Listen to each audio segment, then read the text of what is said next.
It's the last dance before the Olympics, and we get a Battle of Alberta for it as we get you set for the Oilers and the Flames right here on the GCL Diesel Oil Stream pregame show. Good evening, everyone. Hope you're doing well out there. Tom Gazzola with you alongside Betty Thomson. Matt Kassian is our game analyst, and it is the last Oilers game for a few weeks. Don't worry, Team Canada starts playing next week, and it's going to be a lot of fun. We're going to see the men and women's side on the ice in Milan and Cortina, and hopefully we're talking about a gold. But until then, we have a couple nights of NHL action. This is it for the Oil as they take on the Calgary Flames in the series finale for this season. All right, you could text us 780-218-9999. Hop into the nasty chat as well. We want to hear from you. And, of course, this show brought to you by GCL Diesel, providers of the best diesel engine components around, from turbochargers to injectors, fuel pumps to sensors.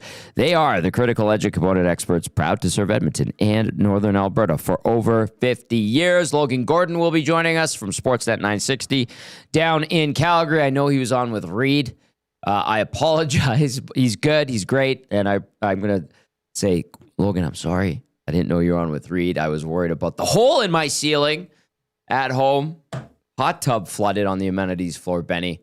Not good. Not good. No bueno. And so a little bit stressful. But we got it figured out, I think. So better to be here with everyone talking about hockey than dealing with that crap.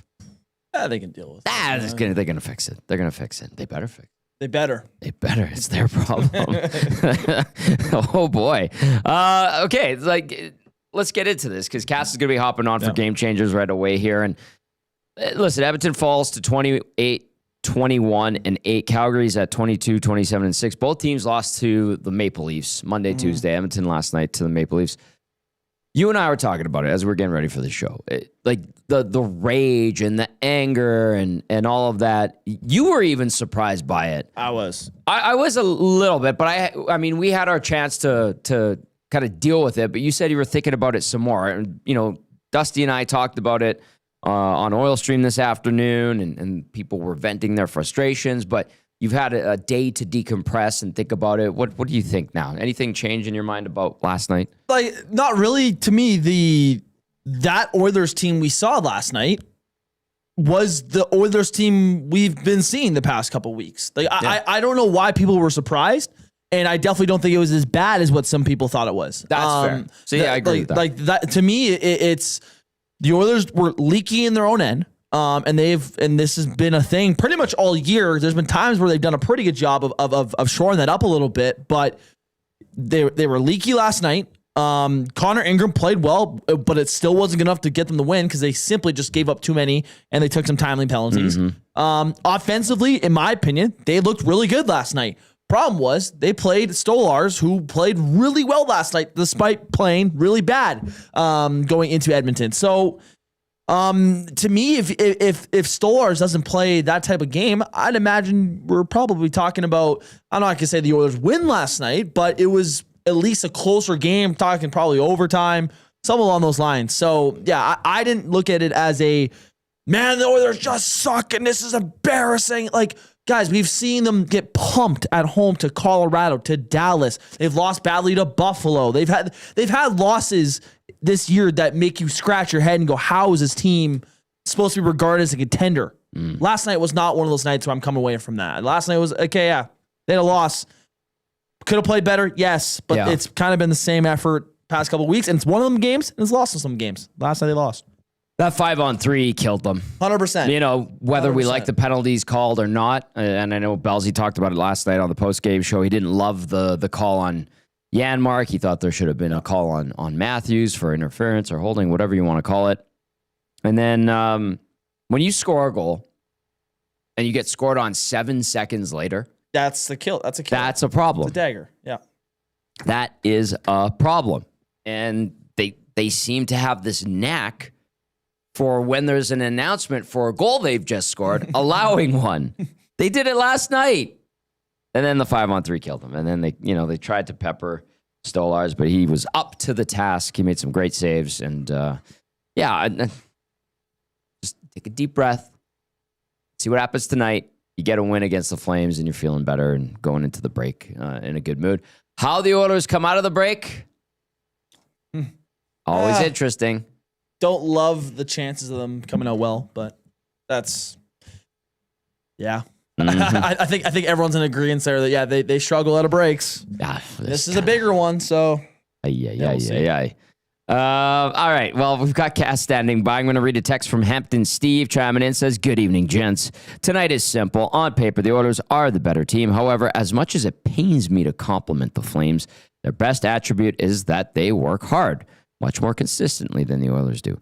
Hard work beats skill when skill doesn't work hard. If that holds true tonight, then it will be a very long 3-week break for both the fans and the entire Oilers organization." Hampton Steve, good text. Appreciate that very much. Let's bring in the big boy, Matty Kassian, our game analyst for Game Changers. Game Changers is always brought to you by Damon Bunting Real Estate. David Bunting, a consistent top-producing realtor in the Greater Edmonton area for over 18 years. He's community-driven and understands what it takes to make a difference in our city. Check him out, DamonBunting.com. Or visit his Instagram at Damon Bunting Real Estate. Cass, we didn't have a chance to talk to you about the game last night. How do you look at what happened in that game against the Maple Leafs? Inconsistency, and I don't want to say necessarily bad penalties, but bad penalty timing. Right? Like, again, I would agree with Belzy. Not great calls, the one in the mark. Like, not great, but that's going to happen sometimes. And at the end of the day, you put yourself in a position to take those, and you didn't find ways to get kills, and that crushed you. As we'll talk about on Game Changers, even in that, too much inconsistency in the game.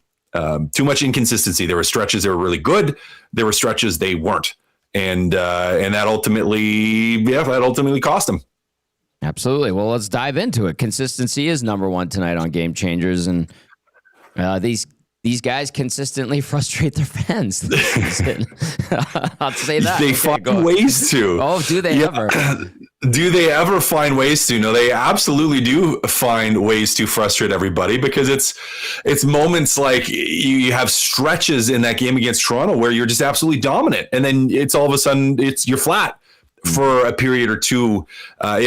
You start a game and you're flat for the first 40 minutes, and all of a sudden you wake up and play a great 20, and you try to get back into it, but you just can't quite get all the way there in those games. So it's an interesting group at times. Even go back to the Minnesota game, and it's like we have a good first period, and then you kind of tail off over the rest of the game. You play good, solid defense for 20 minutes, and then you don't. Like the fluctuations we're seeing are a little all over the place. And that kind of even goes to how it took them so long in the season to get to that 3-win mark, where it's like there'd be 1 or 2 games that'd be really good, and then they'd just kind of be off for a significant period of the game. So, one of the things I think we can ask for, maybe this last game heading into the break, is maybe a little bit more of that consistency. Like maybe give us some more of it. Like give us a full 60 minutes, and knowing that yes, there's going to be shifts, because there always are. The full 60-minute game isn't where you make 0 mistakes. Like there's going to be a mistake in the hockey game. There's going to be shifts or chunks of time that the other team does things that are good. Like there's an NHL team on the other side. They're playing too. They're going to do things that are good. But for the Oilers, like let's have a consistent night where those mistakes are limited. A consistent night where you're not giving up anything for free in front of your own net. A consistent night where you're not taking unnecessary penalties. So yeah, if guys got an open net and you slash them and break a stick and you stop a goal, sure, we'll take that penalty, right? Take it all day. But no unnecessary penalties. No 5-on-3 penalties. Like those sorts of things, I think we can fairly ask for a little bit more consistency, knowing that it's the last game of the break, knowing that maybe, just maybe for some of the guys, their brains are into tomorrow or the day after when they're hitting the beach. If that's the case, not good. Also, I want to bring this up because I don't think it's on one of the next 2 points on Game Changers. Benny and I were also briefly talking about this as we're getting ready for the show. Edmonton's PK cast in the last 4 games, they've allowed multiple goals on the PK, 3 out of the last 4. And in the last couple of weeks, they peaked as high as 10th on the PK in the NHL. They're now at 24th. Yeah. And all it took was a handful of games. That's how bad the PK has been.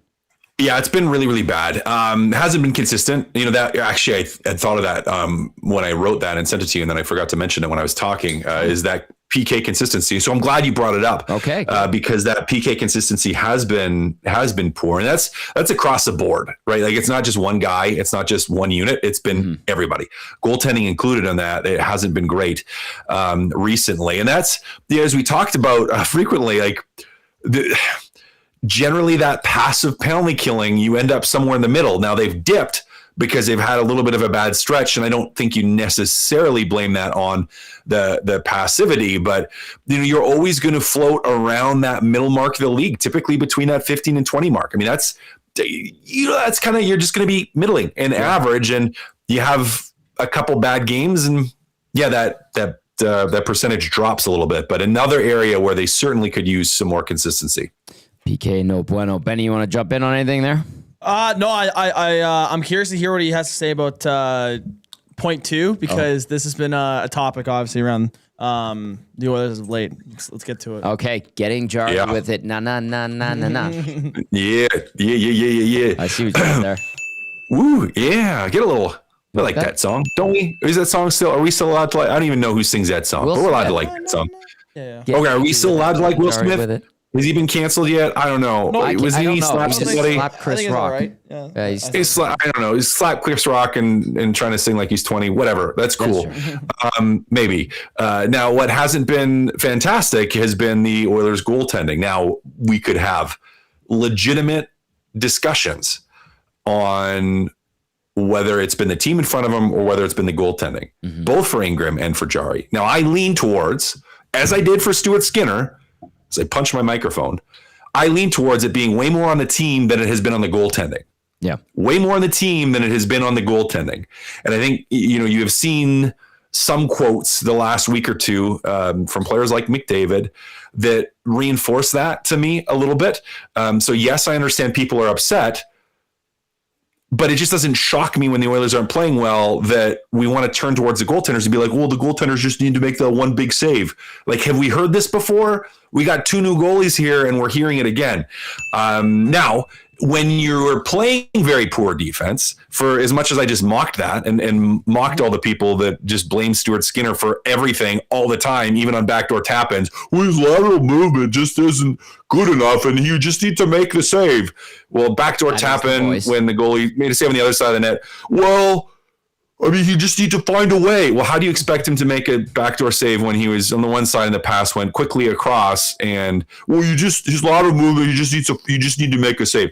No, it's impossible just to make a save in some situations because it's impossible to make a save in some situations. Now, with that being said, gentlemen, it'd be nice to have their goalie steal them one here, or to just play a lights out game, knowing that they have given up too much and they have not helped their goalies. I'd like to see them help the goalies a little bit, but it is very possible that that Tristan Jarry has to not purely stand on his head, but have a stellar night. He's had some very good nights, but I can't say for Jarry yet, and I don't know how you guys feel about it, but I can't say that he has been absolutely stellar. Like in a game where he's just been absolutely lights out and we're like, oh my goodness, he's been fantastic. He's had a lot of nights, and maybe that's where you could compare to Stuart Skinner and say, he's, his average is a little bit more average, right? Like, he doesn't have maybe as many swing nights where he's just not very good one night. Like he's been generally okay. But it'd be nice to see him have a great night. Nice to see him have a game, not necessarily where he steals it, although that would be fantastic. I hope he doesn't have to have one like that. But hey, heading into a break could be a little sloppy, although I hope it's not.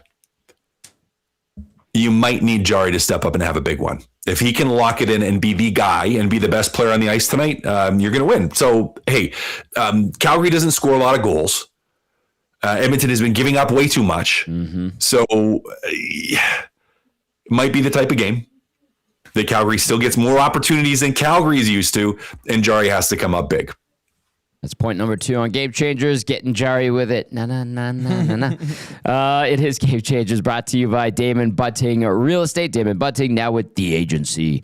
Give him a call or check him out on damonbunting.com or visit his Instagram at Damon Bunting Real Estate. Cass has consistency as point 1. Getting jarry with it as point 2. And then hate burns for point 3.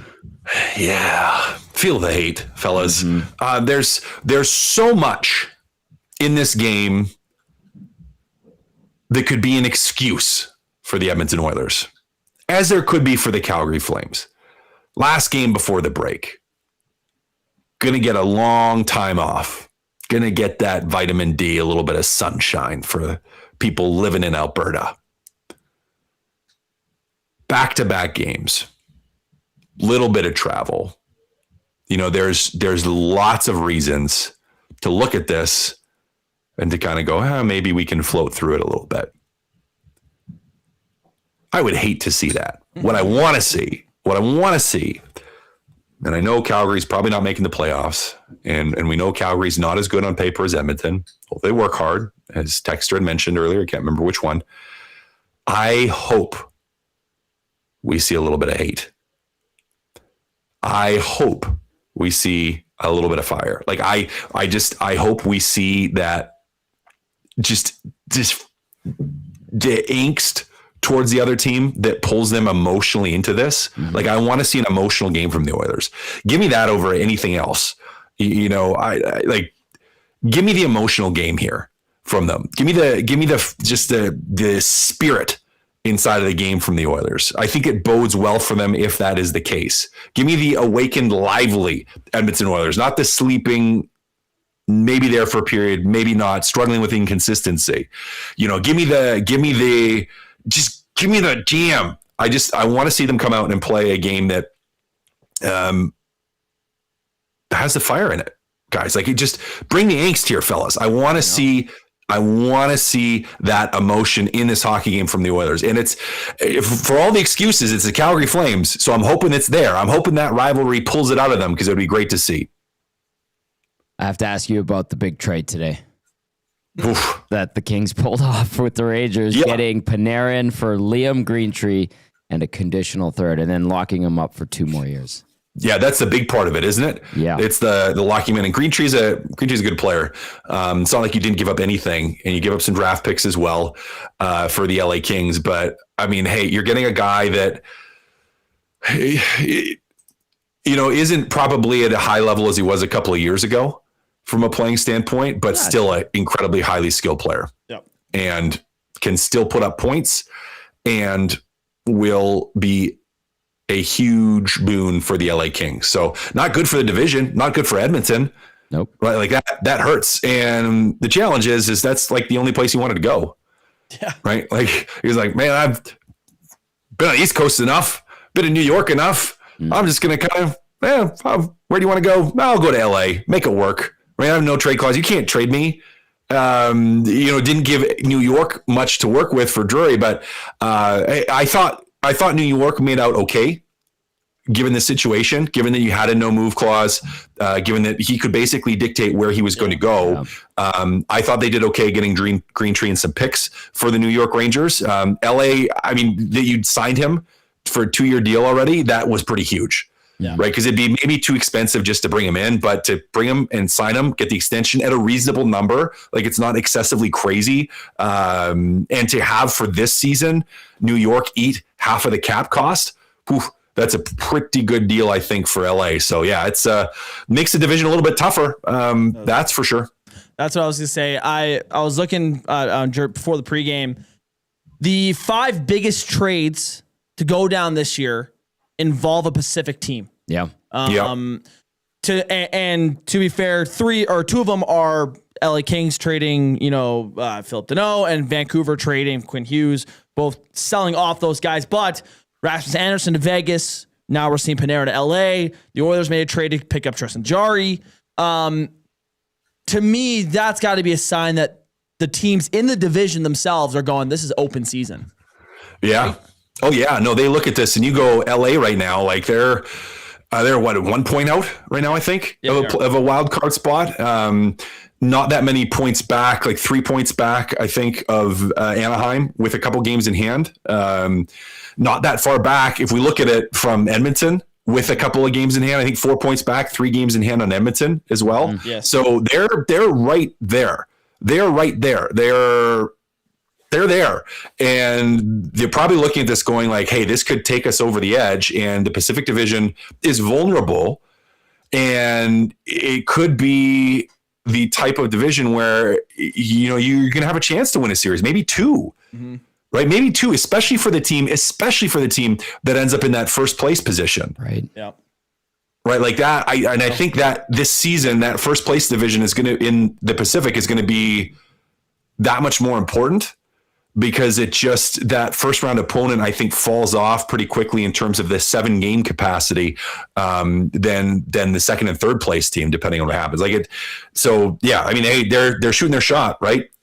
And congratulations to them. Good thing for Ken Holland to get it done. I mean, again, you got kind of handed out on a platter by Panarin's demand to be Hollywood, to go from New York to Hollywood. That's what he wants. He wants another big city, just a warmer one, where they don't talk as weird as New Yorkers do with that accent. They want the California accent, whatever that is these days. Like but the Californians. California, the granola. Remember that from SNL? You're just here. Yeah, that's a great skit, by the way. Fantastic skit. So good.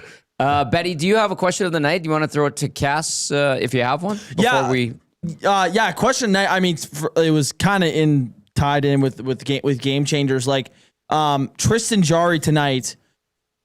It's tied to when I didn't do pre and post on Saturday. Kind of called out his defense a little bit, or the defense in front of him a little bit.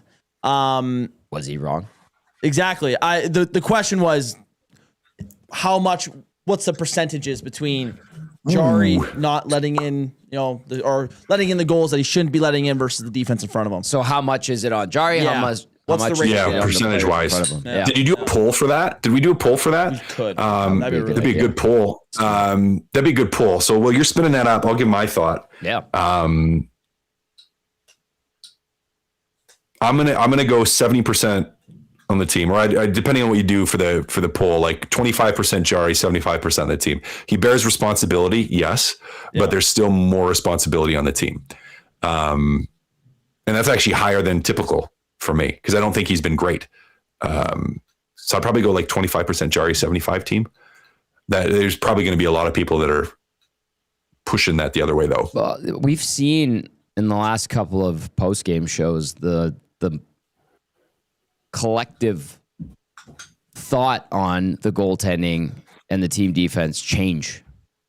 It's starting to shift towards, this team does not defend well. Yeah. Well, because yes, but for us three, we've been saying that for the whole season, that there's been a challenge there. And it's just been you just hate Pickard. You're in love with Skinner. You owe Skinner money, and all the other Matt, I owe Skinner money, Kassian, and all the other comments like that. Like, it's just, they were constant. And it was like, you're just biggest Skinner fan, and you just hate Pickard, and it's not the team, it's the goaltending. Just make a save. Backdoor tap-ins, just make a save. Like, doesn't matter if it's a 2-on-1 and the pass goes through cleanly every single time. You just need to find a way to make this save. Like, it's just, but you eliminate and you change that. And now all of a sudden it's like, wait a second.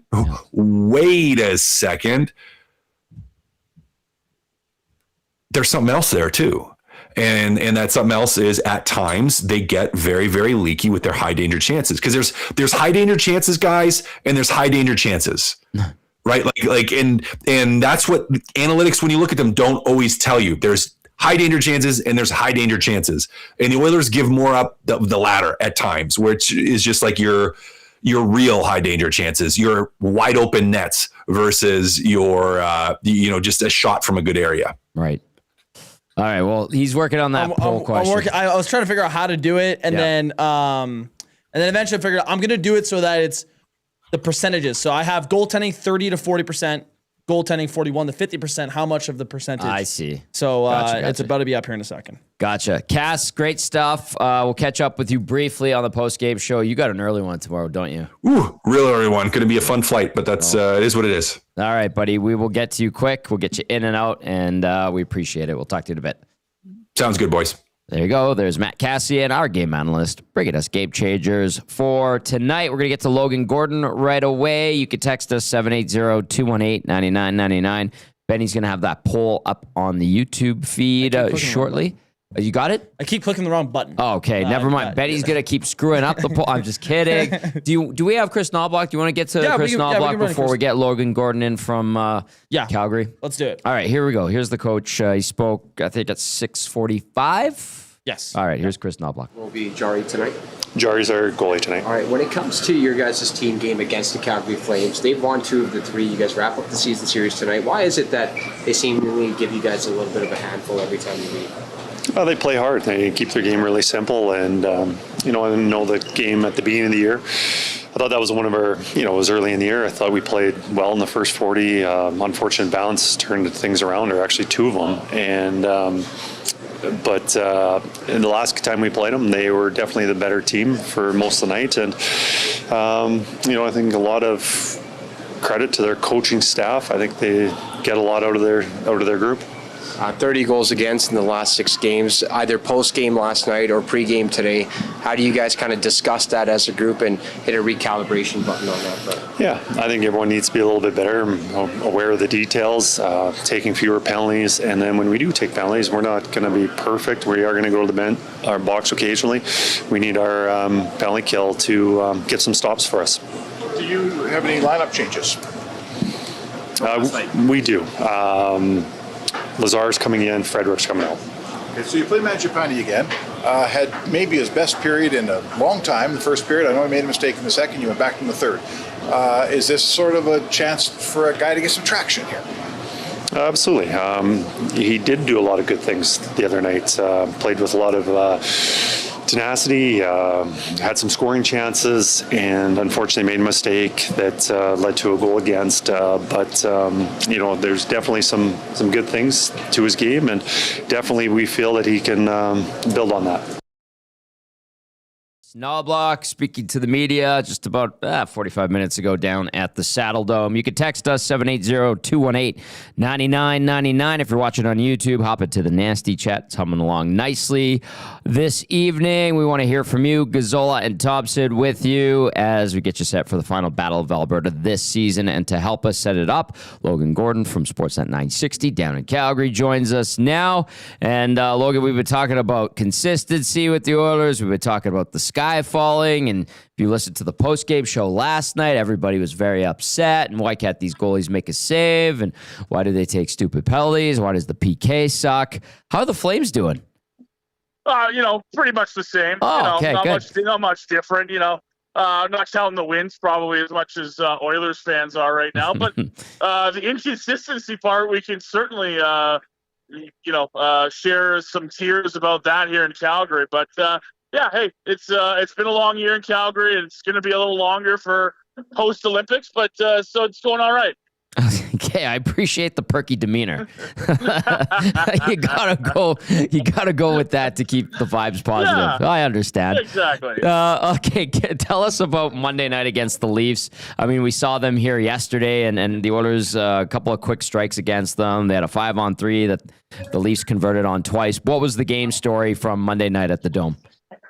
You know what? Honestly, it wasn't a bad Flames game by any means, Tom. It was a couple of Leafs opportunities. I mean, Jonathan Huberdeau made an embarrassing giveaway 35 seconds in that led to a William Nylander breakaway goal.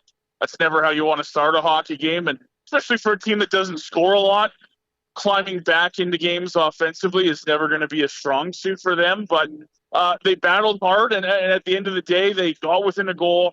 Couldn't overcome it when it was all said and done, but that's kind of how a lot of people want to see this go the rest of the way. Good efforts, but at the end of the day, the 2 points isn't really what everyone's talking about. Give us a sense of the mood around the Flames and how fans are feeling about them, because I know you're dealing with it every day. You're hearing from the fan base.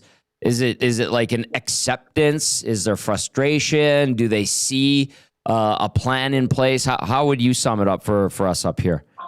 I think there was a level of frustration earlier on in the season when there wasn't a whole lot of communication in terms of this is definitely what we're doing. But now that we're at the Olympic roster freeze, Rasmus Anderson's been traded. There's going to be more guys traded after we're back and before the trade deadline. I think everybody's understanding here that this is a process. The young guys need to play. Losing sucks. No one's ever happy about that. But honestly, I think people in Calgary can stomach the fact that at the end of the road, there's hopefully a top-end prospect that helps you climb out of that. And this is kind of what you have to go through to get that. Logan Gordon joining us now for Sportsnet 960 as we get you set for the final Battle of Alberta of the season. And, speaking of the Anderson trade, in your opinion, what effect has it had on the Flames so far? And then I'll double this up and say, how has Zach Whitecloud fit in? Because I think he's a pretty good defenseman. Yeah, honestly, they struggled a little bit without Rasmus Anderson. That was going to happen. He was awful last year. He told everybody he was awful last year, but he bounced back in such a major way. He was one of those guys that played power play. He played 5-on-5. He played penalty kill time. You weren't ever going to replace that in this kind of trade. They've missed him. They'll continue to miss him, but it was the right move going forward for a guy that's almost 30 years old and wants a long-term deal. Zach Whitecloud's been the kind of ray of sunshine here. Not only has he fit in really well in terms of a pairing with Kevin Ball, he's also a guy that loves Calgary, is a Brandon, Manitoba guy, so he loves playing in a Canadian market, what that means in terms of fans around him, and he's endeared himself to Calgary really well on and off the ice. I love that element of it. So how long till they trade Zane Parekh to the Golden Knights? Oh, boy. When does the ELC run out? I don't know. It's going to be a while. They got to trade with somebody else here soon. I got to tell you that. Well, I'm glad you caught on to that. It's like, every time that there's a good defenseman available, the Golden Knights seem to pick him up. Okay, but now on a serious note with Parekh, like we saw him at the World Juniors. I know it was a tough go for our Canadian side, but how has he been? He had some time with the Wranglers, I saw. Is he looking good? Is he on the up and up? What are we seeing from Parekh? Yeah, best game of the season was Monday. He played over 20 minutes, played key minutes down the stretch when they were down a goal to the Leafs.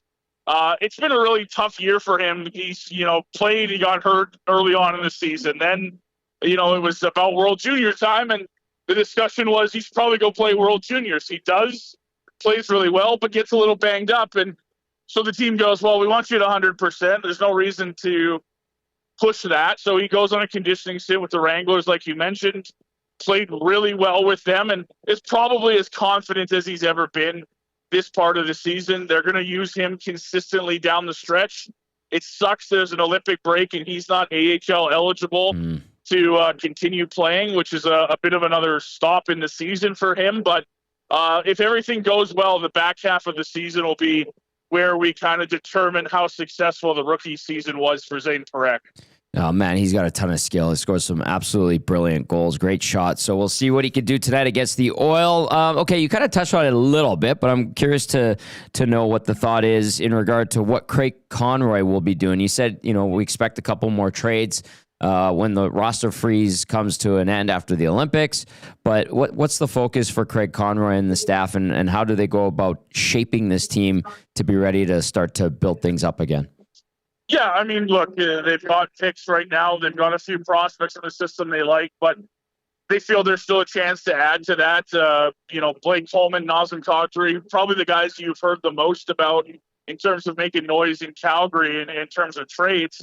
I think they're both very much at play. There are probably lesser names down the lineup for rentals that will make sense. I don't think Conroy's done shaping this thing up. The worst thing that they could do, and I think they understand it, is if you get a high-end pick this year, Tom, and you only have one or two pieces to help him out with, they'd like to have a really nice base for whoever it is. If it's Stenberg or McKenna or wherever they wind up drafting, they want to make sure he's not the only piece, and they've got an actual base to go forward with. So he's going to continue to add to that. Yeah, there's a bit of a template there in San Jose and Anaheim with, good core young players doing it together. And it takes a little bit of time and a little bit of frustration, but you're going to see the payout right away for those teams. And the Flames can do that, then that's good for them down in Calgary. Okay, Logan Gordon with us as we get you set for the Oilers and the Flames here from Sportsnet 960.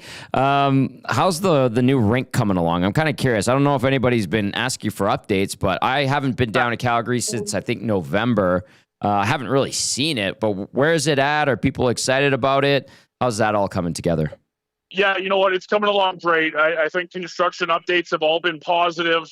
As you guys know, we've had a pretty decent spring in Alberta. It's helped them really put up a lot of the outside structure. If you come to town anytime more from now, Tom, you'll see the actual shape of the building start to take place. And cool. That's incredibly exciting.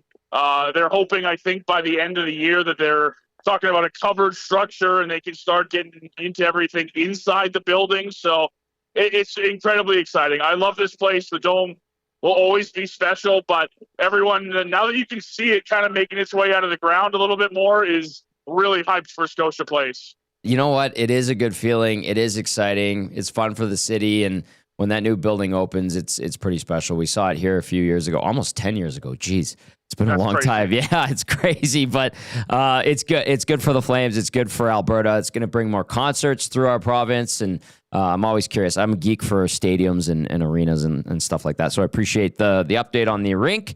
Okay, Logan, what kind of game are we going to get tonight? Are these guys going to be with their minds in Cabo, or are they going to actually focus on playing and hating each other? Good question. Look, the Flames are going to have trouble with this one. With Coleman hurt, with Anderson gone, those are two guys that play big into these matchups. I'd be stunned if this Flames team rolled over going into a break against the Oilers. That being said, I don't think effort's going to be an issue. Can you keep up with the horses as they look to head into, for Connor and Leon heading into an Olympics where they're going to be big for their respective teams? Yep. Do you have the horses to fly with them on a night like tonight? We'll see. If the Flames can at least slow them down, they'll give themselves a chance. But like I said, without those two guys, it is going to be tough for Calgary. You know what, Logan? Giddy up, baby. That's what I have to say about that. Appreciate Looking it. forward to it. Yeah, I appreciate you hopping on, man. Be well, enjoy the break, and have fun at the game tonight. Yeah, keep up the great work, Tommy. Thanks for having me. Awesome. There's Logan Gordon, Sportsnet 960. Great stuff from him. I put him to work again today. I apologize I will send him a note because he was on with Reed, but great stuff from him. And honestly, I know you can kind of be like, they're a new rink, whatever. And not even going into the politics of it and the money that the province gave, which Edmonton got a chunk as you get some too. We're gonna get this beautiful event center in downtown across the street from Rogers Place. It will bring more tours through Alberta because now, and Kevin Radomski from the Oil Kings, who used to book at Rogers Place, said it's actually beneficial because it's less cost prohibitive for big concert tours to just do a one-off in Edmonton. You can do Calgary and Edmonton. You can do both. Yep. And I know there's that whole we get it, you guys don't.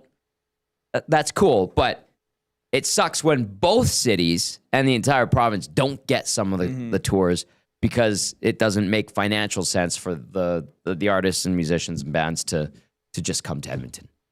So anyway, it's a good thing. It's a good thing. And you don't want any team in the NHL playing in the dump. It's not a great building. Been there, brutal. Not a great building. I would honestly, and I'm biased, but I think functionality and just overall maintenance and aesthetic, concourses and stuff, I think the Coliseum was nicer. Yeah, I bet. I haven't been there. I mean, I was very young. When you went to Rexall / the Coliseum? Yeah. I mean, the when you got inside the bowl, it was a bit haggard, but I will say, the staff there at Northlands did a great job working with what they had to maintain it. There was tile, there was marble. It was small and cramped and stuff. It had a charm to it. People were very used to it. They had their habits, how to get around it. But the aesthetic on the inside was nicer than like the Saddle Dome's all polished concrete. Yeah.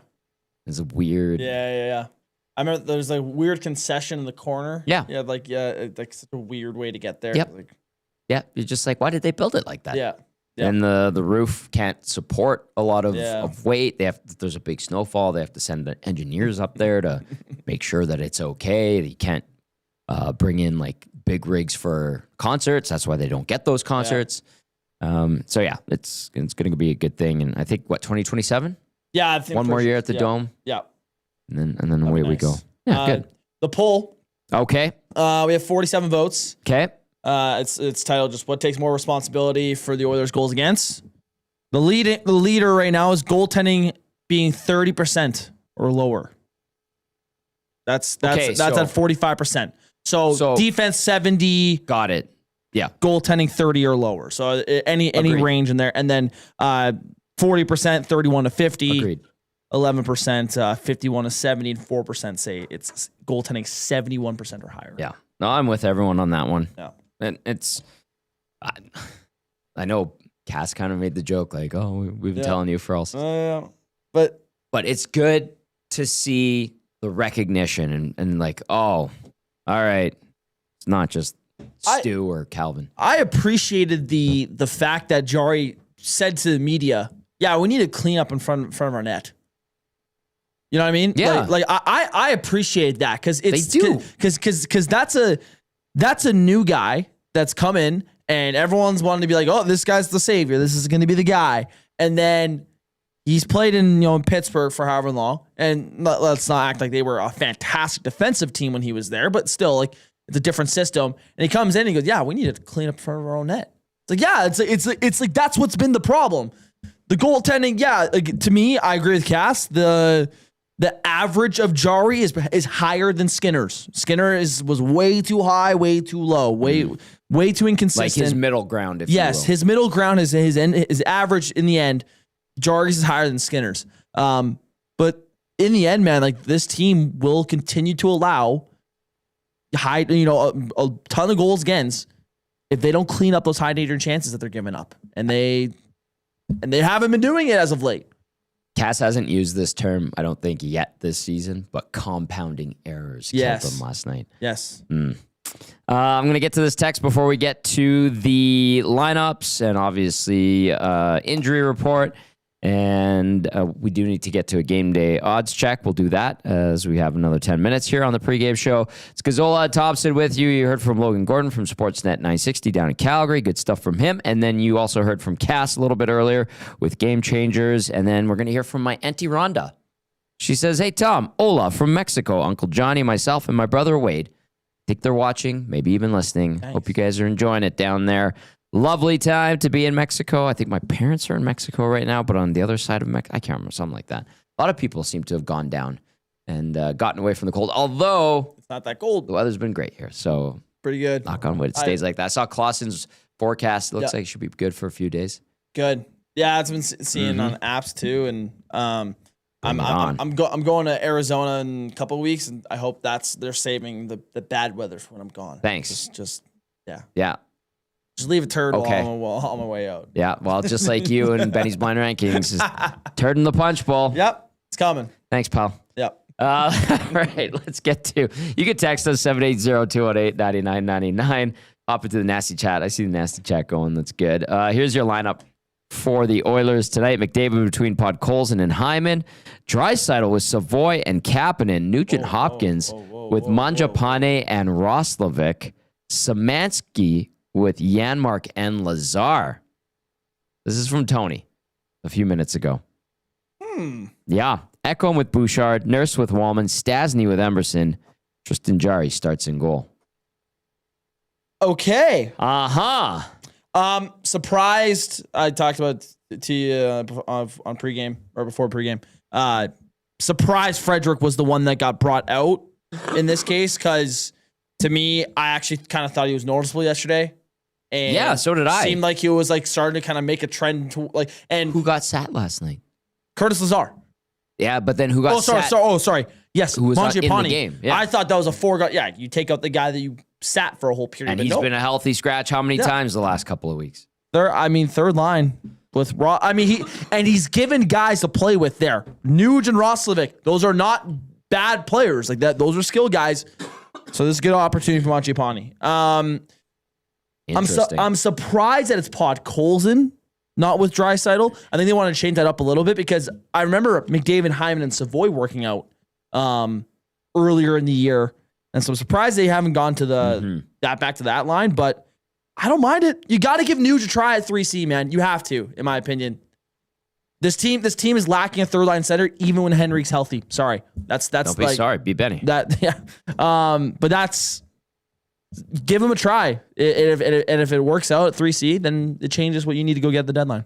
What say you? 780-218-9999. The lines get shuffled up. McDavid between Podkolzin and Hyman. Draisaitl centering Savoy and Kapanen. Nugent Hopkins between Mangiapane and Roslovic. Szymanski. I liked Szymanski. Yeah. Picked up another point yesterday on that goal by Wallman off the faceoff.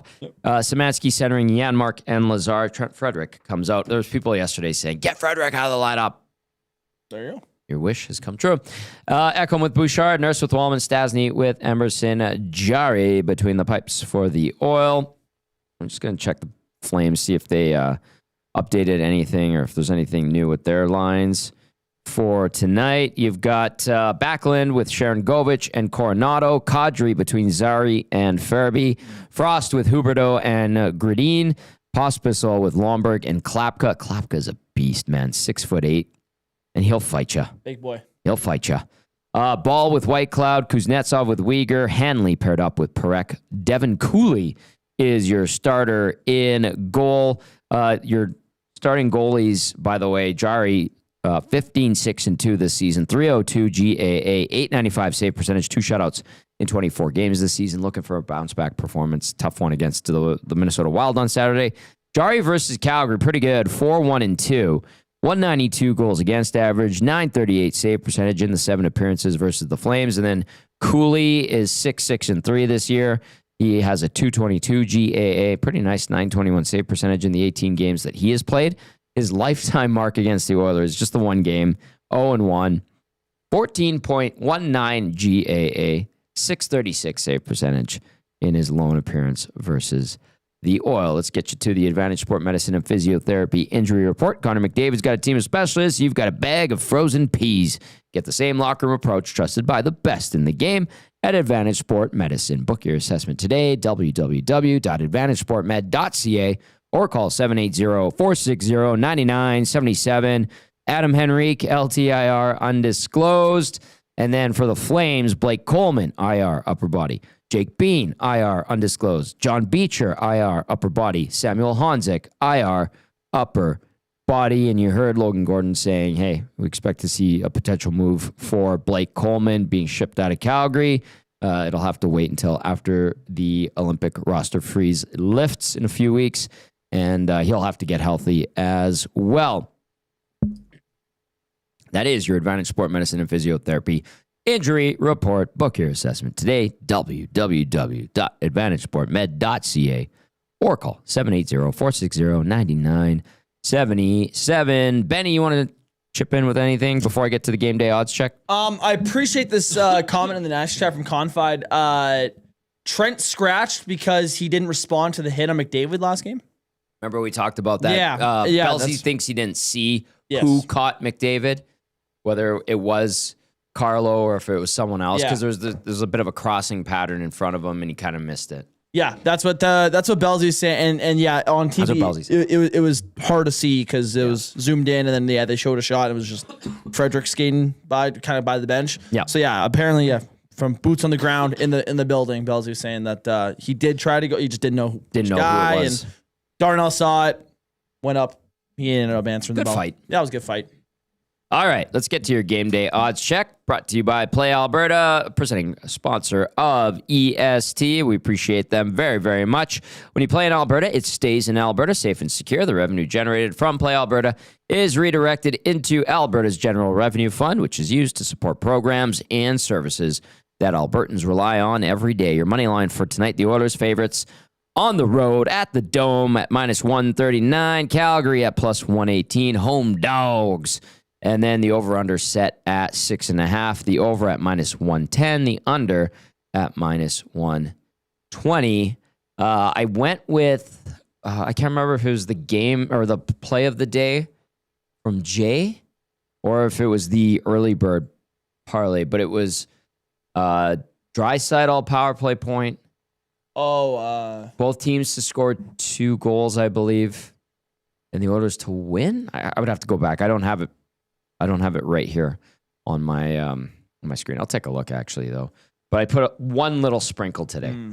And then there's a bunch of prop bets going into the Super Bowl this weekend. Come join us at Selly's Sports Bar and Lounge. We always have a great time. I think it's going to be I heard it was already pretty full, but give Renee and the crew there a call and book a table and reserve a spot. We're going to have a lot of fun, a lot of game day specials. It was the early bird bet that I jumped on. McDavid 2+ points. Draisaitl 1+ goal. Oh, no, it wasn't.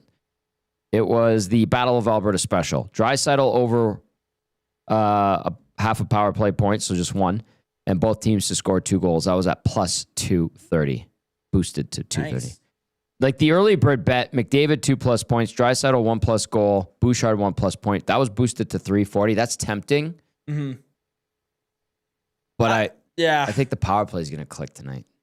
And Leon's obviously going to be a part of it. Plus, he feasts on the Flames.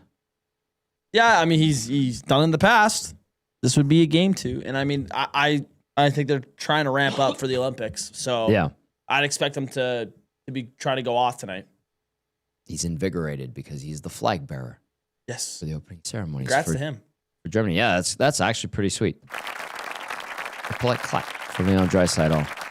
And then, oh boy, the Lock Shop PGA parlay. Si-Woo Kim, Nick Taylor, and Matt Fitzpatrick to all finish top 20 at the Waste Management Open in Phoenix, plus 1350. Oh boy. Think that's worth a sprinkle, or do you think that's a little far-fetched? You throw like $1 on it. I'm tempted. No, I won't. I'll use my game sense. All right, Benny, final thoughts from you. Head into the break with some good juju, I guess. Yeah. Go beat a team that you're much better than on paper. And I mean, it's Battle of Alberta. Should be excited for it. Final game for the break. For the players that are not going to the Olympics, your vacation is waiting for you. It'll still be there tomorrow. Focus on tonight.